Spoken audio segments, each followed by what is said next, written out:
Flippy update. Do you want fries with that? That's right, folks. Flippy is our colloquial name for the disembodied robot arms that are taking our jobs, enslaving our children, and flirting with our spouses. And who knows, in this new era of the end of the world, perhaps we can even be friends. But we use talking about Flippy as a way to explore all the new, fun, and exciting ways that robots are taking over the world, and just how there's nothing we can do about it. Today, Gonz, I thought we could use a little bit of a lighter touch. Yeah, with World War III breaking out and meat life. You know, the robot wars we'll get back to that. Well, this is a more subtle war that the robots have waged on humanity. Right. This is coming from Yahoo.com, and the headline is Swiss Fondue Robot Out to Cause a Stir in Paris.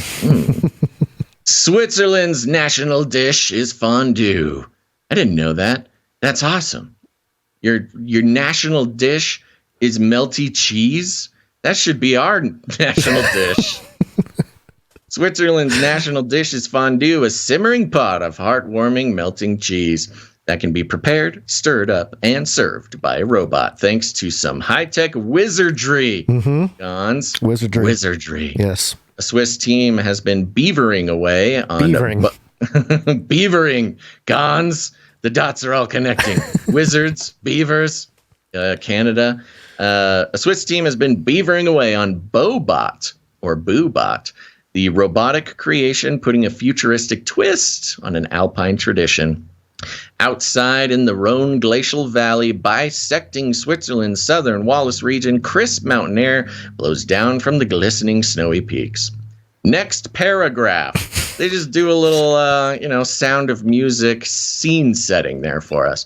But inside Workshop 4.0's headquarters in Sierra, below the Crans Montana ski resort, the air is hot from Boobot's whirring servers and thick with the smell of melted cheese. The robot is set to make its grand debut at the Paris International Agricultural Show, one of the world's major food production trade fairs, which runs from February 26th to March 6th.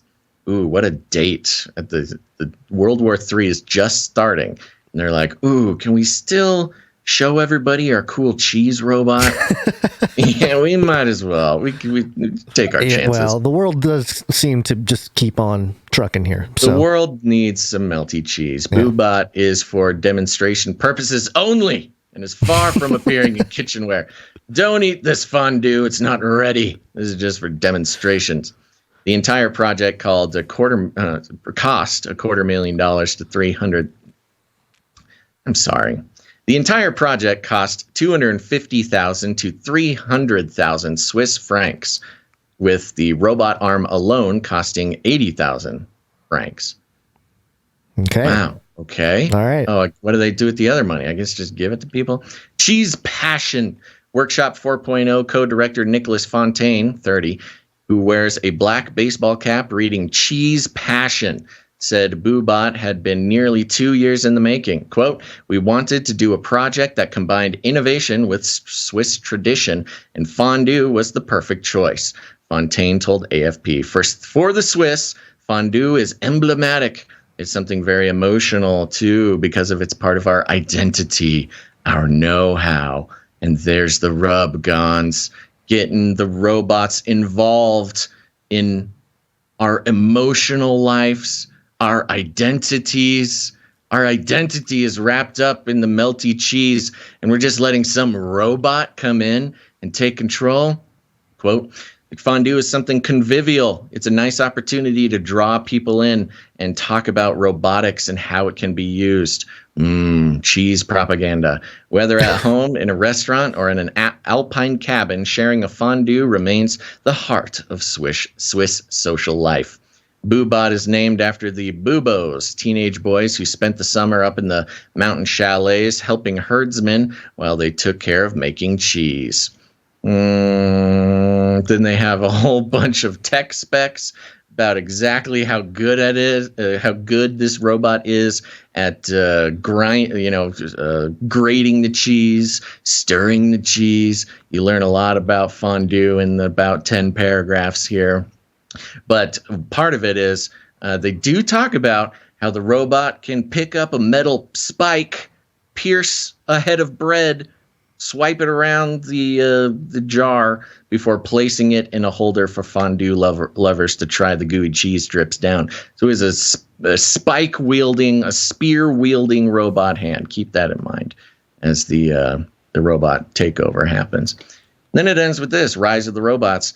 When seeing Boobot at work, some onlookers are thrilled by the future possibilities for such technology. If this robot can stir cheese, think of all the other things it could stir, while others worry about machines encroaching into the human sphere. Quote, the effect I find the most interesting is fear. That fear of being replaced by something more powerful, Eamon told AFP. Quote, robotics should not be to the detriment of human beings. It should help humans. Quote, it could help someone cook in the future. It shows that it could be done. For people who can't do it themselves, watch it with it run through. With each run through, Eamon spots tiny modifications to make, requiring yet more slabs from the cheese-stuffed fridge. Quote, I can't just work with a 3D simulation like I could with a lot of industrial processes. I have to do a real test, the 35-year-old said. And with every fondue made, the end result must be eaten quickly. Quote, I think I'll never be sick of fondue, but there are times when I just can't stand the smell of cheese in here any longer. Oh no, this robot is already turning this fine man against cheese. It's destroying the traditional heart of the Swiss social scene. There you go, Gonz. The most interesting part for me was just how passionate this robot man was about giving the robot the ability to participate in the emotional heart of Swiss culture, the social, the campfire almost. They don't gather around a campfire in Switzerland. They gather around a big pot of cheese. And it's just another example, again, of the sort of ambient emotional takeover of the robots. Of course, the easy thing to talk about is how they can kill us all with just a swipe of their spike holding hand. But more importantly is this global technocratic campaign to identify robots with the emotional and spiritual lives of human beings. And that's how they'll get us, Gonz, in the end. Well, they certainly are doing it through food. This robot is making fondue into Fondon't. Well done. Thank you, Little Wing Glenn.